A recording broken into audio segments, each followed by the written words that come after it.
சைனாவில் இருக்க ஓனில் ஸ்டார்ட் ஆகி இப்போது இட்டாலி, அமெரிக்கா, சிங்கப்பூர், இந்தியா அப்படின்னு சொல்லிட்டு எல்லா இடத்துலையும் ரொம்ப வேகமாக பரவிட்டுருக்கு.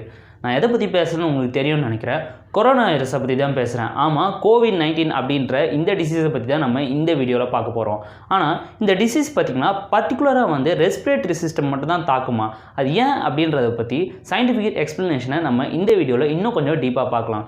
Welcome to unboxing science. நான் உங்கள் சுதர்ஷன்.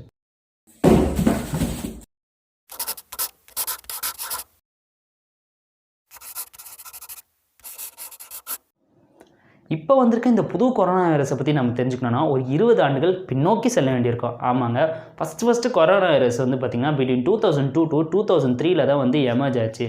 அப்போ அந்த கொரோனா வைரஸ் பார்த்திங்கன்னா SARS-CoV அப்படின்னாங்க. அதாவது severe acute respiratory syndrome corona virus அப்படின்ற நேமில் சொல்லிட்டு இருந்தாங்க. இது ஃபஸ்ட்டு சைனாவில் இருக்க குவாண்டோ அப்படின்ற ஒரு பகுதியில் தான் ஸ்டார்ட் ஆச்சு. அங்கே இருக்கிற ஒரு சாதாரண மார்க்கெட்டில் பூனை, பறவை அண்ட் வவால் போன்ற சின்ன சின்ன மிருகங்களுக்கு தான் பார்த்திங்கன்னா இந்த கொரோனா வைரஸ் இருந்தது. அப்போ தான் ஃபஸ்ட்டு அனிமல் டு ஹியூமன் டிரான்ஸ்மிட்டேஷன் நடந்தது. இதில் தான் இந்த வைரஸ் மியூட்டேட் ஆச்சு அப்படின்றத சொல்கிறாங்க.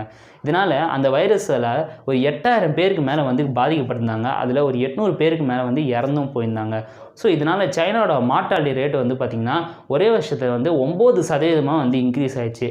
தென் அதே கொரோனா வைரஸ் ஒரு 10 வருஷத்துக்கு அப்படியே ஃபாஸ்ட் ஃபார்வர்ட் பண்ணால் அதுக்கப்புறம் 2012 சவுதி அரேபியாவில் இந்த கொரோனா வைரஸ் மறுபடியும் மியூட்டேட் ஆச்சு.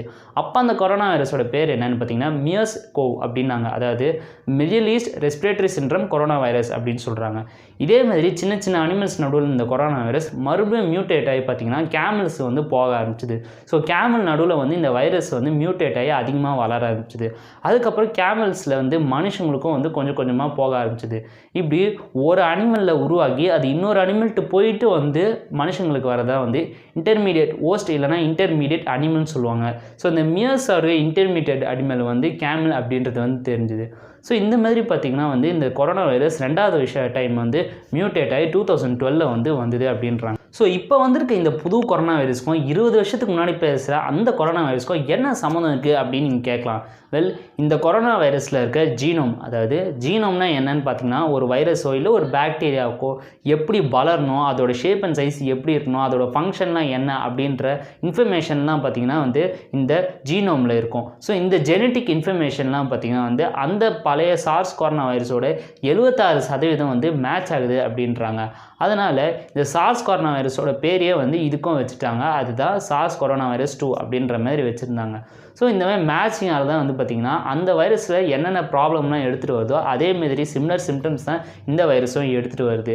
ஆனால் இது நல்லா பார்த்திங்கன்னா இந்த வைரஸ் ரெஸ்பிரேஷன் சிஸ்டமில் தான் ப்ராப்ளம் மெயினாக எடுத்துகிட்டு வருது. லைக் நிமோனியாவாக இருக்கட்டும், இல்லை ஷார்ட்னஸ் ஆஃப் ப்ரீத்தாக இருக்கட்டும், இல்லை கோல்டோ காஃபோ, இந்த மாதிரி ரெஸ்பிரேஷன் சம்மந்தப்பட்ட ப்ராப்ளமோ இல்லை லங்கில் தான் பர்டிகுலரான ப்ராப்ளம் தான் எடுத்துகிட்டு வர மாதிரி நம்ம பார்த்தோம்.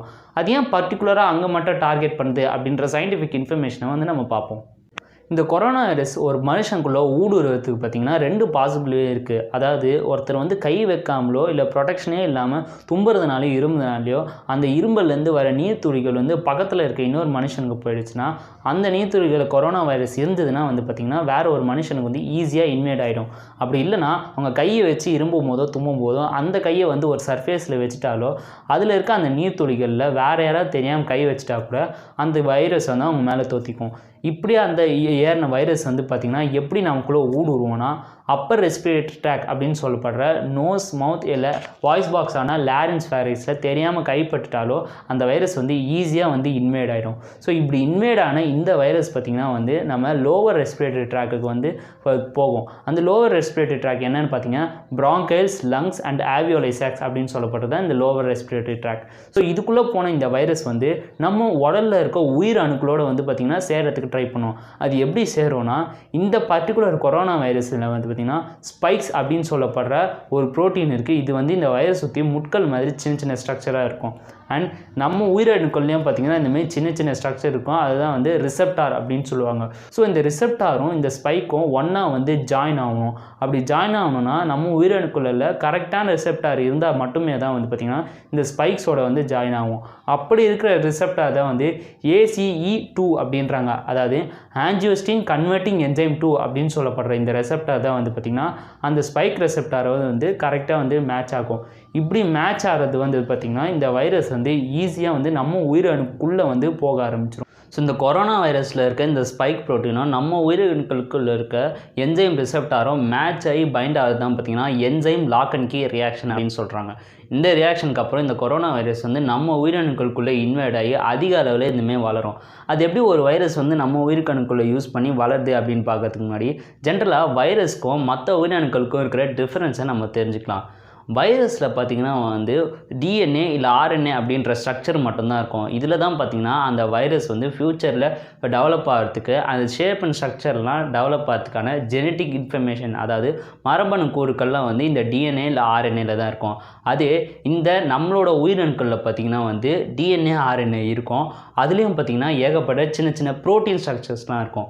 இந்த ப்ரோட்டீன் ஸ்ட்ரக்சர்ஸ் யூஸ் பண்ணி தான் நம்ம உயிரணுக்களை வந்து வளரும். ஆனால் நம்ம உயிரணுக்களுக்கு பார்த்திங்கன்னா ஏகப்பட்ட ஆர்கனல்ஸ் இருக்கும். இந்தமாதிரி ஏகப்பட்ட ஆர்கனல்ஸ் அண்ட் சப்போர்ட்டிங் சிஸ்டம் இருக்கிறதுனால நம்ம உயிரணுக்களால் தனிச்சையாக செயல்பட்டு வளரவும் முடியுது. ஆனால் இதே வைரஸ்லாம் பார்த்திங்கன்னா அந்தமாரி சப்போர்ட்டிங் சிஸ்டமும் ஆர்கனல்ஸும் எதுவும் கிடையாது. அப்படி இல்லாதனால அந்த வைரஸ்னால் தனியாக வந்து வளர முடியாது. அதெல்லாம் என்ன பண்ணுன்னு பார்த்திங்கன்னா நம்மள மாதிரியான உயிரணுக்களை யூஸ் பண்ணி தான் பார்த்திங்கன்னா அது வந்து வளர ஆரம்பிக்கும். ஸோ இந்தமாரி தான் பார்த்திங்கன்னா இந்த கொரோனா வைரஸும் பண்ணுது. ஒன்ஸ் இந்த கொரோனா வைரஸ் வந்து நம்ம உயிரணுக்களுக்குள்ளே இன்வைட் ஆனோடனே அதோட ஆர்என்ஏ வந்து நம்ம உயிரணுக்களுக்குள்ளே செலுத்தும். ஜென்ரலாக இந்த கொரோனா வைரஸ்க்கு சிங்கிள் ஸ்ட்ரெயின் பாசிட்டிவ் எம்ஆர்என்ஏ இருக்குது அப்படின்னு வந்து சொல்கிறாங்க.